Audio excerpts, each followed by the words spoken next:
Paul was a man who liked to talk. He lived in a small apartment in the city with many other people. Every day, Paul talked in a loud voice. He talked in the morning, he talked in the evening, he talked when people were exhausted. He even talked when people were trying to watch television. People in the house called him the noisy one because he was never quiet. Paul liked to talk, but he also liked something else. He liked to have the last word.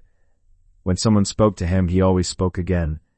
When someone said, "Please be quiet," Paul said, "I am quiet." He always needed to say something more. One morning, Paul went to the small shop near his house. He wanted some bread. Many people were waiting in a line. The shop was very quiet. People did not talk, they only waited. Paul did not like quiet places. He walked into the shop and said, in a very loud voice, "Hello everyone. Good morning." People looked at him, but Paul did not stop. He said, "It is a fine day, don't you think so?" When the shop worker said, "Next please," 2 people moved, but Paul spoke very fast and very loud. "I am next," he said. "I am always next." The worker looked tired, but she gave him the bread. Later, Paul went to work. He worked in a small office. The office was usually a quiet place. People worked on computers. People spoke in soft voices, but Paul spoke loudly. When his boss said, "Paul, please speak more quietly," he said, "I am not loud. I am okay. I am happy." He spoke again before the boss could say anything more. After work, Paul went home. Some neighbors were standing in the hall. They wanted to have a small meeting. They wanted to speak about noise. When Paul arrived, he already knew what they wanted to say.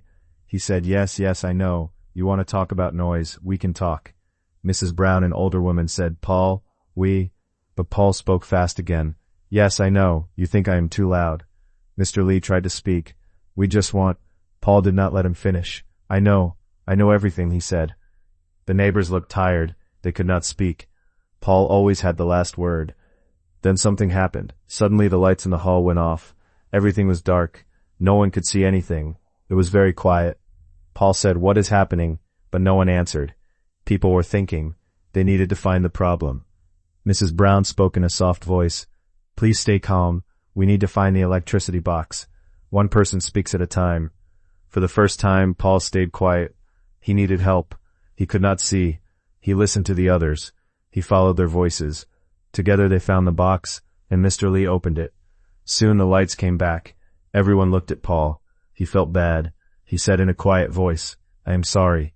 I speak too much. I do not let you speak." Mrs. Brown smiled. "It is okay, Paul. Just listen more." Paul nodded. "I will try," he said. From that day, Paul still talked, but not so loud and not always last.